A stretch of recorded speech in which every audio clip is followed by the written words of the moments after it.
Welcome to the Hockey Writers Blackhawks Banter, a weekly show with our top Chicago Blackhawks writing crew, bringing you the latest news, rumors, trades, player grades, game results, and much more.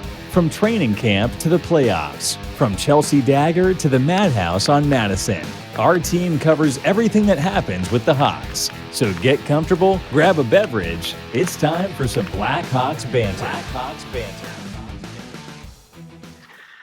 Hello and welcome to another episode of Blackhawks Banter presented by the Hockey Writers. My name is Greg Boysen. I'm your host, and we are on the penalty kill this week as Sean is unable to join us, but that's okay. I have our very talented young ladies of our Blackhawks crew with us. As always, Brooke LoFurno and Gail Kauchak. How are we doing today? We're doing lovely.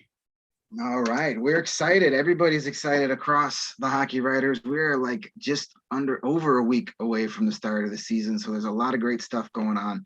Please make sure you're subscribed to that YouTube channel if that's where you're watching, because we've got so many great shows, Chicks and Sticks, the Prospects Corner, our NHL News and Rumors Rundown, just to name a few. So make sure you subscribe to that channel. You won't miss a thing.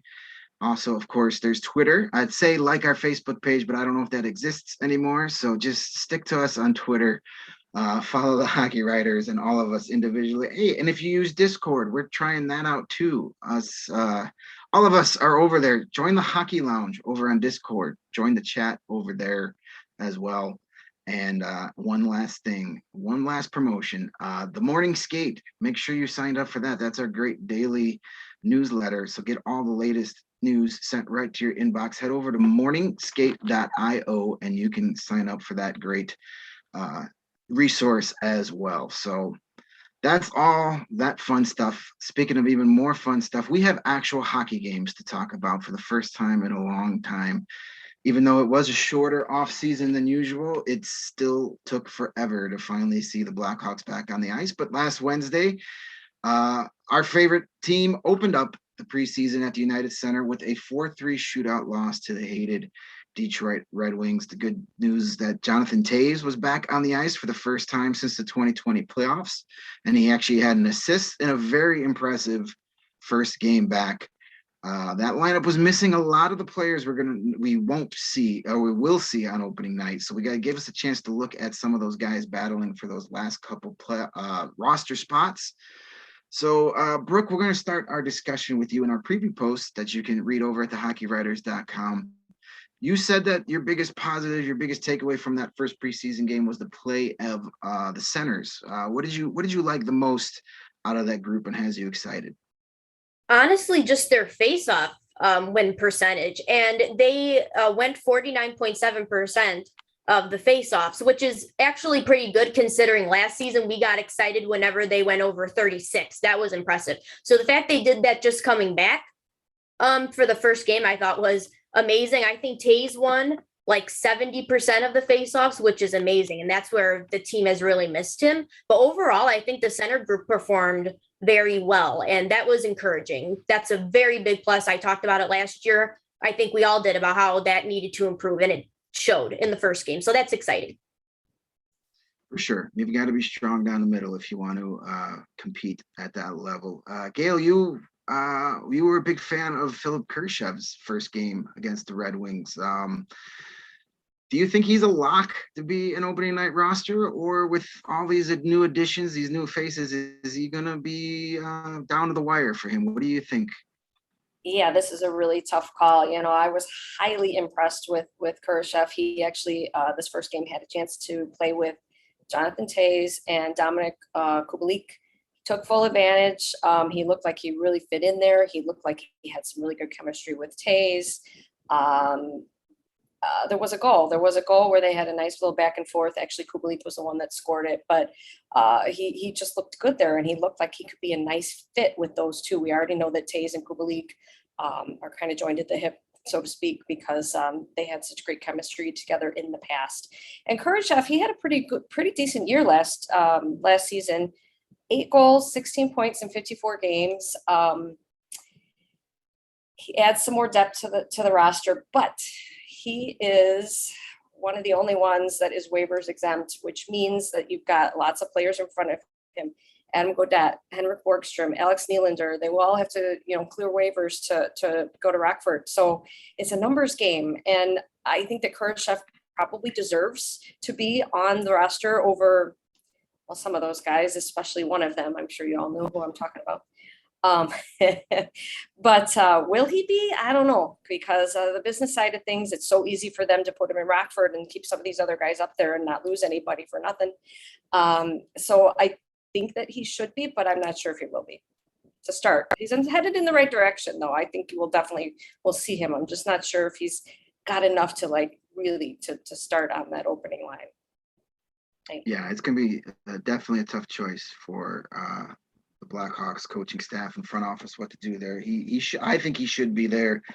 We'll see how things shake out. These things have a way of working themselves out. And normally preseason training camp waivers, there's kind of an unspoken gentleman's agreement that teams aren't going to really claim guys. You will see it, but it's a little safer to try and sneak guys through waivers this time of year than say during the season, but we'll see what happens. But definitely a tough call. But Kurashev definitely looked good. As I mentioned, it was Jonathan Toews' first game back. He played both games, the back-to-back, the Wednesday and the Friday game.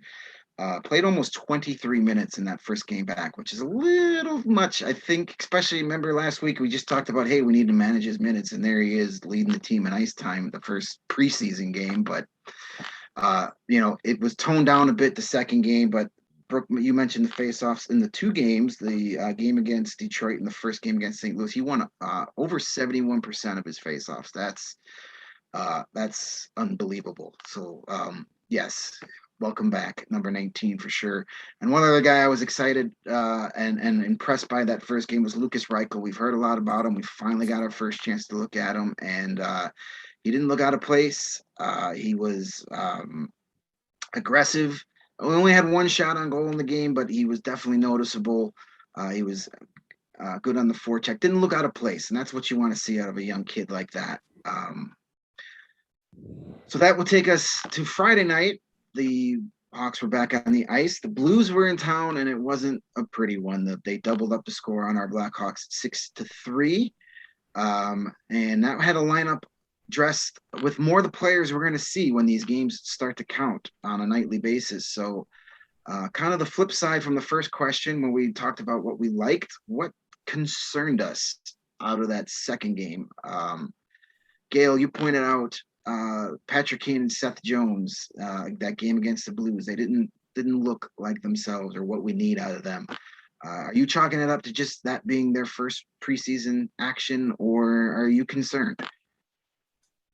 It's really hard to say. I'm looking forward to the rest of the preseason games to see how they look. Kane has a history of not giving his all right at the beginning, especially in preseason, and then he can turn it on. But we'll just have to wait and see. He's always been so reliable. But what if this year he isn't? There's going to come a time when Patrick Kane isn't Patrick Kane. It's going to catch up to him, and we know that he has this nagging injury. Perhaps that's catching up to him. I hope not. And then when you look at Seth Jones, he was on the ice for 4 goals against. He definitely did not look in that first game like the number one defenseman that we all hope that he's going to be and that he's being paid to be. They played him a number of minutes. I think he was the highest minutes. So you know that they're going to be relying on him.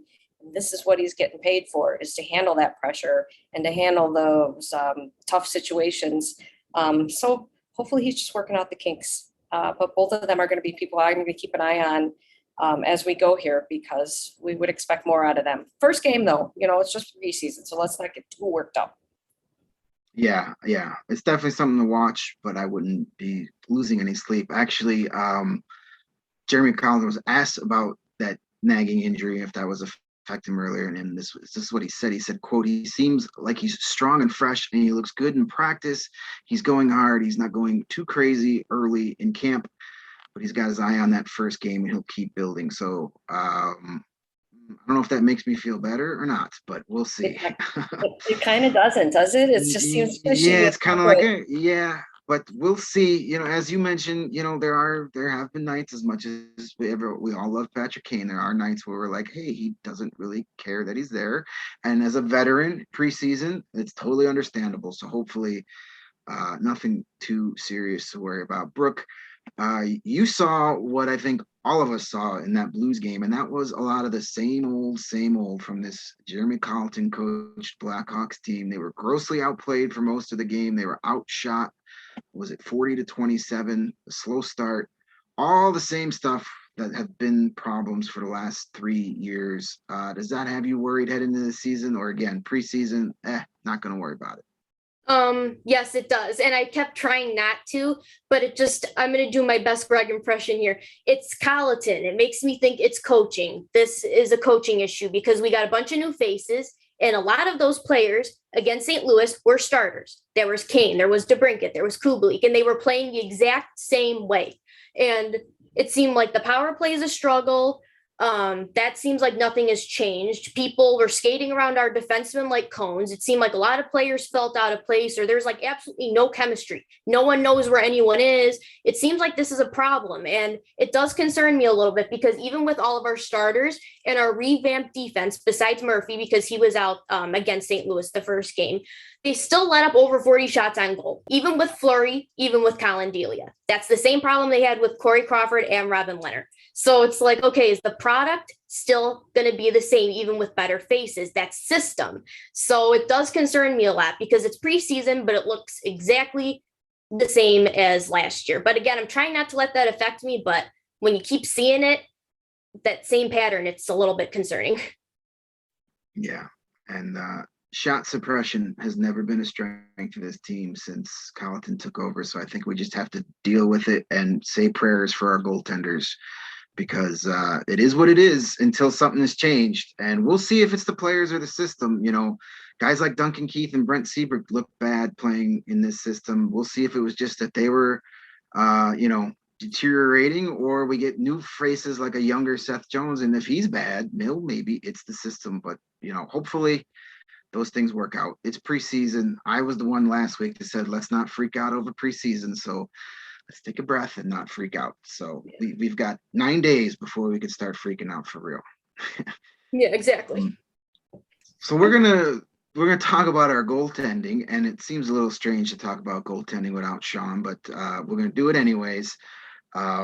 So all four of our goaltenders that have NHL experience got some playing time over the weekend. Over those first 3 games, we throw in that Saturday night game that no one got to watch against St. Louis.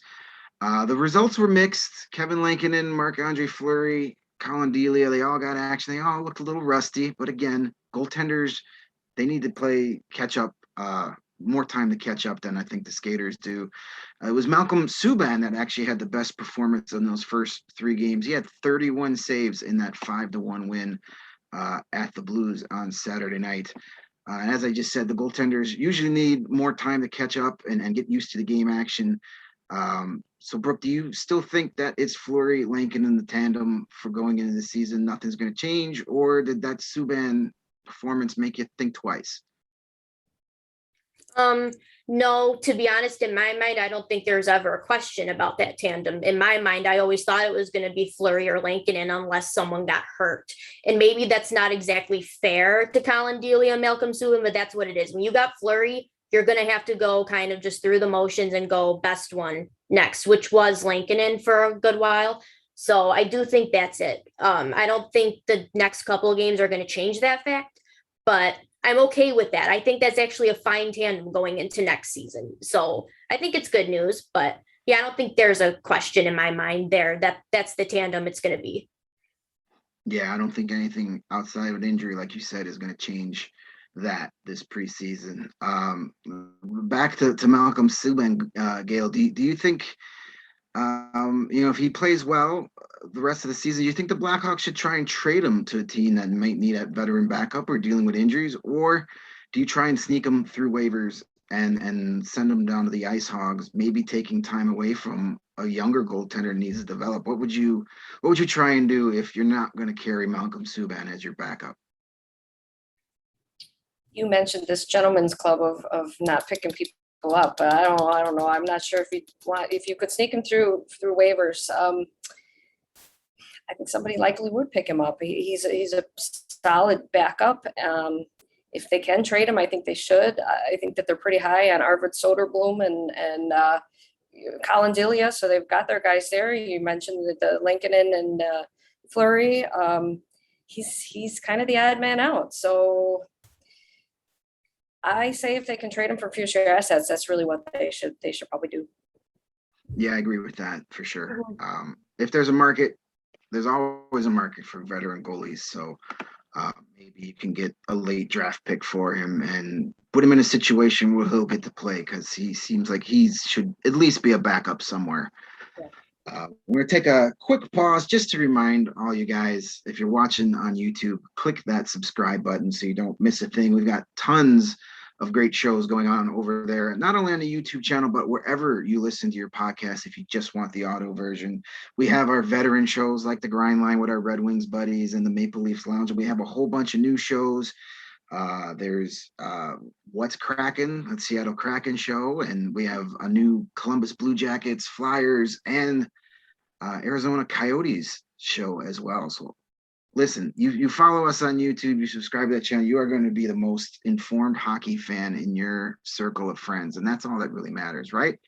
Yes. So don't forget, also join us over at the Hockey Lounge on Discord, join the discussion, and sign up for that morning skate, morningskate.io. You will not regret that. That's for sure.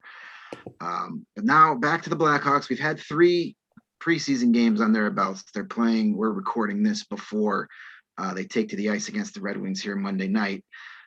So let's talk about those first-year Blackhawks. Either those prospects battling for a spot or the new faces that impressed us the most so far. Gail, you seem to be a big fan of Adam Gaudette so far. What do you think he has to do in order to stick around in Chicago this season and not take that trip out to Rockford? Just on a hunch in my post my article that I did where I predicted the lines, I actually put him on the right-hand side of the top line with Toews and Kubalik. And yeah, I don't know if he's going to end up there, but I will tell you that I was impressed that he started on the 4th line in the first preseason game, hounded the puck. He was aggressive. He earned himself a promotion up to that second line with, it was Kirby Dach and Brandon Hagel. And he didn't look out of place. He was, being aggressive and making time and space for the both of them.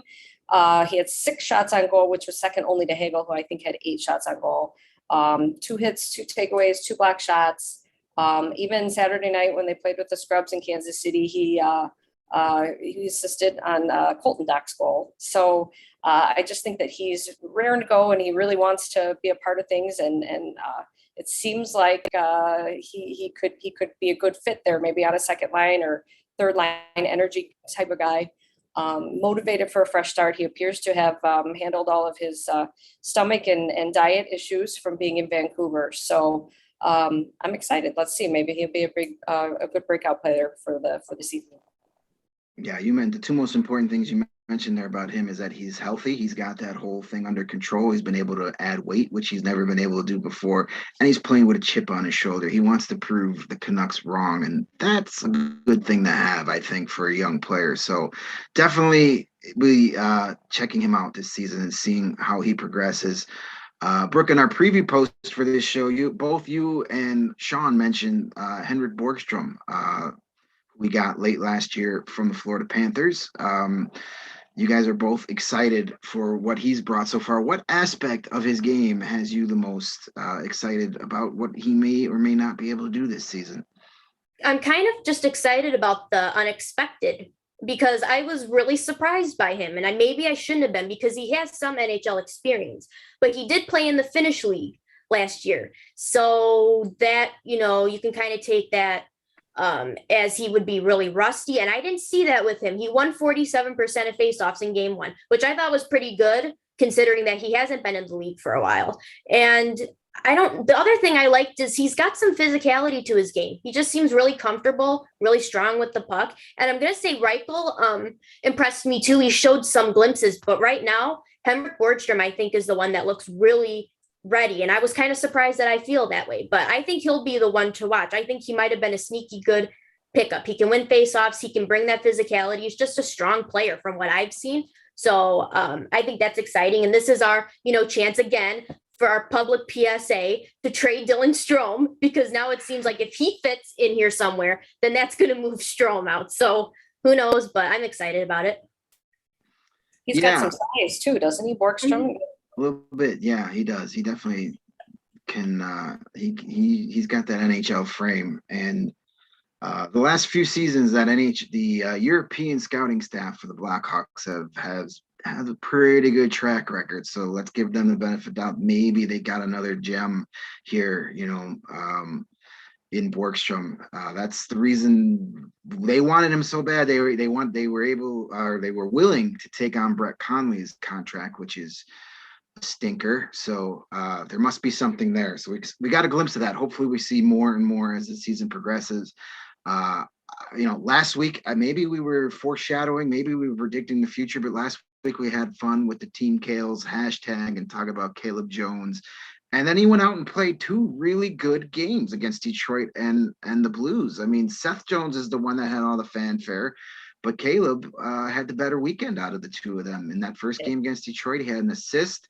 He played well. He was very noticeable, helped out in all 3 zones. He had a goal in that loss to St. Louis on Friday night, played about 20 minutes each game, and had a few hits.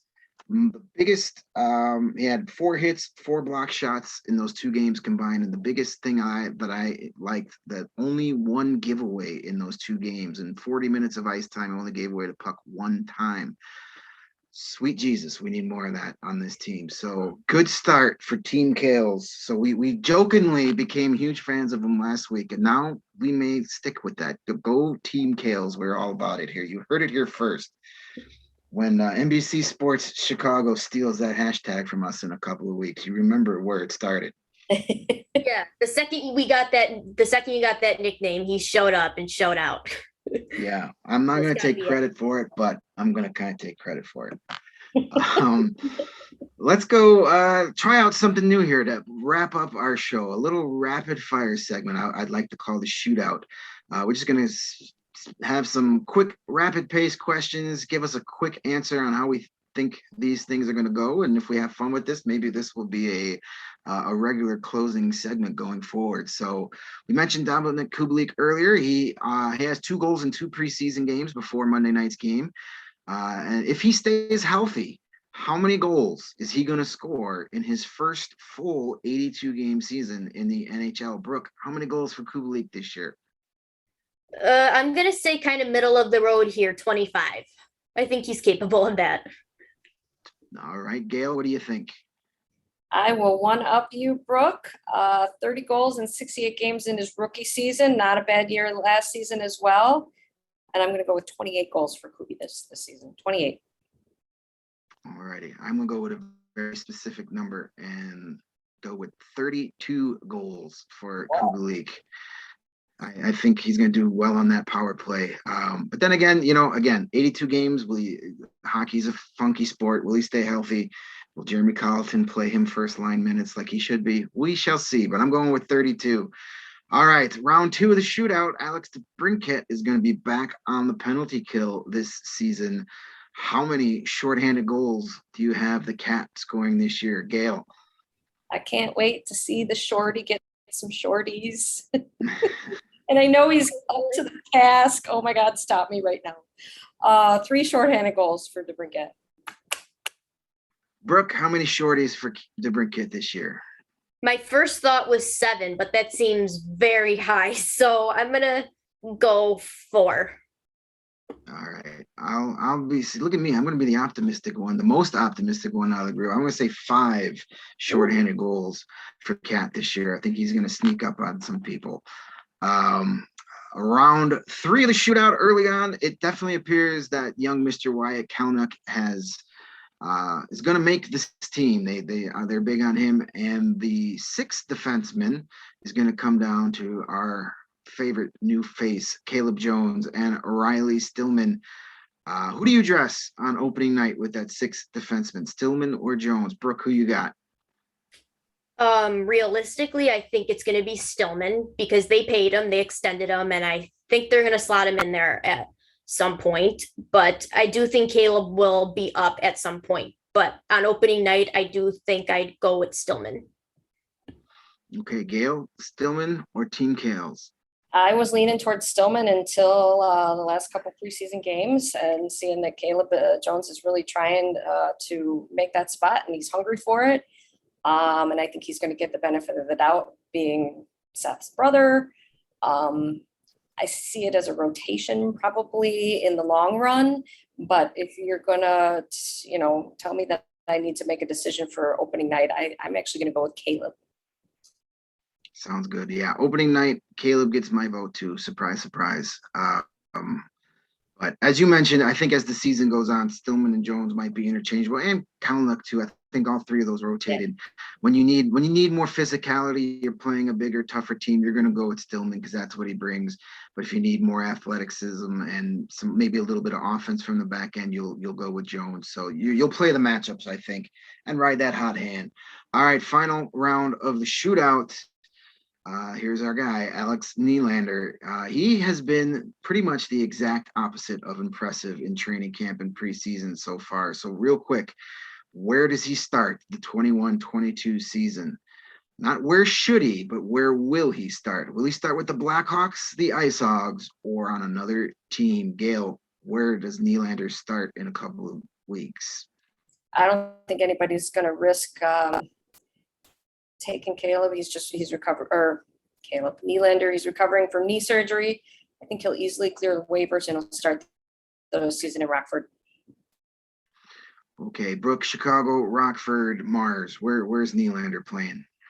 I'm dying because when Gail said Caleb Nylander, I was nodding my head like, yes, that guy, this is perfect. But I'm sorry, you guys. I know you guys are thinking of I told you so, because I was trying to be optimistic about him, but I do see it being Rockford for him, and I don't think that's a bad thing. Maybe if he can find his identity in his game in Rockford, that's a good thing. But I don't see him making the opening night roster at all. And like I said, it's not a bad thing. Who knows what could come of that? It's probably not 100% yet. Yeah, watch. Yeah, he'll be there probably. Well, while I agree with you that he should clear waivers and he should be down in Rockford, I think he's going to be on the Blackhawks roster come opening night. Maybe not in the lineup, but he's going to be in that roster because we know that's Stan Bowman's guy, and Stan Bowman can be stubborn when it comes to these things. And he wouldn't have brought him back if he didn't want him playing with the Blackhawks. So I think he will start the season on the NHL roster unless he's not healthy. So not where he should be, but I think that's where he will be. Which is all right. That's gonna wrap. Whereas Jeff is the odd man out, like I talked to at the beginning. It's just these numbers, even though he probably shouldn't be over Nylander. Mm-hmm. Yeah, and he should make it through waivers. But then again, on the flip side, with his contract being league minimum, maybe somebody rolls that dice and says, "Hey, we got a bunch of injuries. This guy, we don't have to pay him much of anything. So if he stinks, we don't lose anything." So who knows? Don't do us any favors. Don't do us any favors, Buffalo Sabres, by taking them back. All right, that's going to wrap up the shootout, and it's going to wrap up this episode of Blackhawks Banter. Thank you, everybody, for joining us, whether you're listening on YouTube or wherever you listen to your favorite podcast. Make sure you got that subscribe button clicked so you never miss an episode across the Hockey Writers board.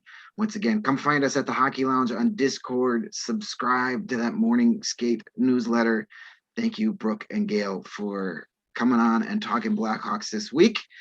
And next week, you don't want to miss the Blackhawks banner. It is going to be our preview episode. We're going to preview everything coming up, not only Blackhawks, but around the league. We'll have some fun with it, some predictions, and some great discussion, I'm sure. So we'll see you then. Thanks for watching, everybody.